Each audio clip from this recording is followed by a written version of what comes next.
Madame, mademoiselle, monsieur, bonjour et bienvenue dans ce magazine littéraire en présence d'Armel Job. Armel Job, bonjour. Bonjour. Vous êtes romancier, vous avez été longtemps professeur de langue classique, directeur d'école également, et en 2018, vous publiez un livre, Une femme que j'aimais. À nouveau un thriller psychologique, mais un thriller aussi, il y a énormément d'émotions dans ce livre. Là, de nouveau, ce livre, il est né comment ? C'est un roman que j'ai écrit à la suite des confidences qu'une personne m'avait faites. C'est une femme qui souhaitait me raconter sa vie. Et ça, je n'aime pas beaucoup qu'on me sollicite pour que je devienne tout à coup le porte-parole de quelqu'un, de la vie de quelqu'un, parce que je crois que de toute façon, on va trahir la personne, on ne peut que lui apporter des déceptions. Mais bon, comme elle insistait beaucoup, finalement, j'ai rencontré cette personne et elle m'a raconté sa vie qui était assez extraordinaire.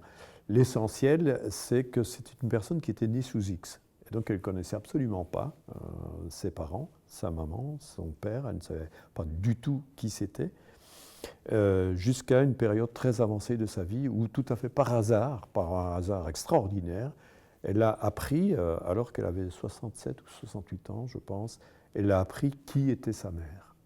Et c'était bien sûr quelque chose d'assez bouleversant dans sa vie, mais le plus extraordinaire, c'est qu'elle s'est rendue compte qu'en réalité, cette mère, qui était à ce moment-là décédée, cette mère avait été pratiquement sa voisine dans la petite ville où elle vivait.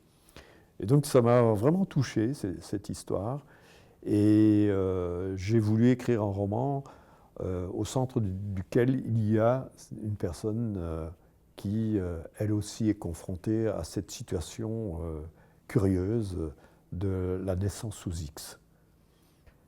Voilà le point de départ de ce roman. Mais bien entendu, mon roman, Une femme que j'aimais, n'est pas l'histoire de la personne qui s'était confiée à moi, mais il a été inspiré par cette confidence.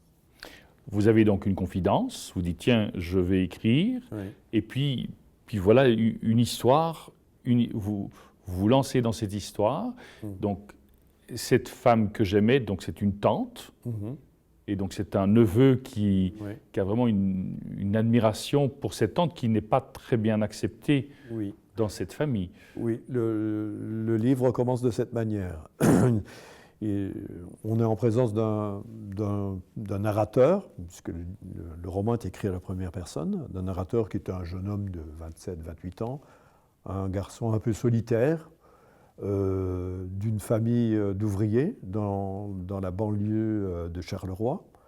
Et la seule personne qu'il fréquente régulièrement et qu'il aime fréquenter, c'est sa tante.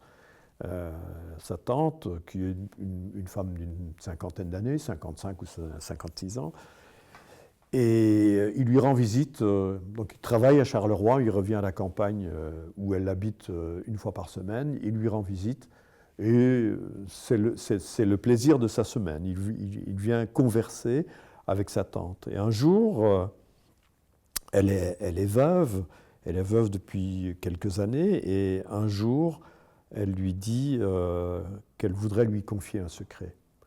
Je voudrais que tu saches quelque chose avant que je meure. Alors évidemment, comme elle dit avant que je meure, bien sûr, il se récrie comment, mais non, tu ne vas pas mourir, qu'est-ce que c'est que ça, c'est des idées noires. Je ne veux absolument pas savoir de quoi tu me parles, tu m'en parleras quand tu seras à l'article de la mort, donc dans 30 ans si tu veux. Et hélas, une semaine plus tard, la tante décède. Et donc, voilà mon jeune homme qui est face à ce décès qui est d'ailleurs un peu mystérieux. On ne sait pas très bien ce qui s'est passé. On l'a retrouvée tendue dans sa cuisine. Est-ce qu'elle est tombée? Est-ce qu'elle a une crise cardiaque? On ne sait pas très bien. Comme on est à la campagne, le médecin de campagne expédie un peu l'affaire. Donc, ça reste assez obscur. Mais là n'est pas l'essentiel. Ce qui va maintenant inquiéter et dicter la conduite de ce jeune homme, c'est mais quel était le secret de ma tante? Qu'est-ce qu'elle voulait tellement me dire? Et comment se fait-il qu'à peine m'avait-elle proposé d'entendre son secret, elle est morte? Et il commence donc une enquête. Il va commencer une enquête, et petit à petit, très rapidement d'ailleurs, il va comprendre que sa tante a eu une vie secrète, dont il ne connaît pas vraiment la teneur, mais ça apparaît assez rapidement. La tante avait épousé un boucher à Charleroi. Ils étaient très à l'aise, ils avaient fait de bonnes affaires. Et donc il va aller interroger les successeurs de ce boucher. Parce que le garçon boucher de l'époque où la tante tenait la boucherie est devenu le boucher, propriétaire et successeur. Et là, tout de suite, elle va apprendre, ce garçon apprend une chose tout à fait curieuse, c'est que toutes les semaines, la tante, le vendredi après-midi, quittait la boucherie, s'habillait, se mettait sur son 31 et disparaissait jusqu'à la nuit. Et bon, où passait-elle? Il apprend, en cherchant bien sûr, il apprend qu'elle se rendait tous ces vendredis dans un café. Et que faisait-elle dans ce café? Il va chercher. Et il retrouve l'ancien garçon de café, et celui-ci lui dit que finalement il n'a jamais bien compris ce qu'elle venait faire, puisqu'elle venait simplement s'asseoir à une table, près de la fenêtre. Elle buvait un ou deux cappuccinos, ou cappuccini, je ne sais pas. Et puis, tout à coup, elle se levait et elle disparaissait. Alors, quel était le secret de la tante? Ça, je ne peux quand même pas vous le dire tout à fait, mais... on le découvre en lisant le livre. Voilà, oui. D'étape en étape, ce garçon va découvrir que dans sa jeunesse, sa tante a connu un amour extraordinaire, un amour pour un jeune mineur italien. On se reporte à l'époque, évidemment, de l'arrivée des mineurs italiens en Belgique, qui sont venus, on le sait, après la guerre pour mener la bataille du charbon. Et ce mineur a disparu dans la fameuse catastrophe du mois d'août 1956, la catastrophe du bois du Casier. Et c'est à la suite de cet événement absolument tragique que la vie de la tante a été totalement transformée. De nouveau, j'insiste bien, c'est un thriller psychologique parce qu'il y a toujours une analyse très fine de chacun des caractères dans vos romans. Oui, mais c'est bien sûr ce qui m'intéresse. Évidemment, il faut, pour capter l'attention du lecteur, on a besoin d'une intrigue, on a besoin d'un questionnement, il faut relancer la curiosité.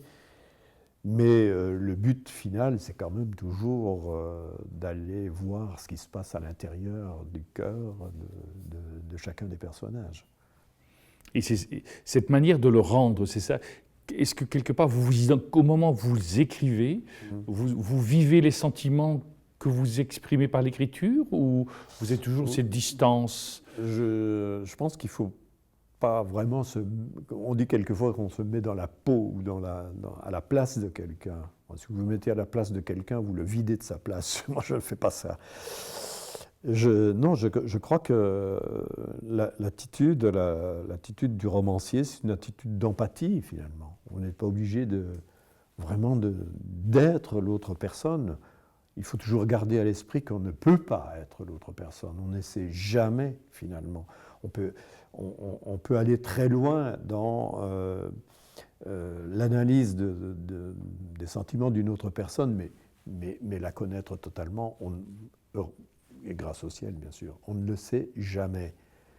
Et donc, le travail que j'essaye de faire, moi, c'est un travail d'empathie. J'essaye d'imaginer ce que ça veut dire d'être telle personne, d'être dans telle situation, d'avoir vécu tel sentiment.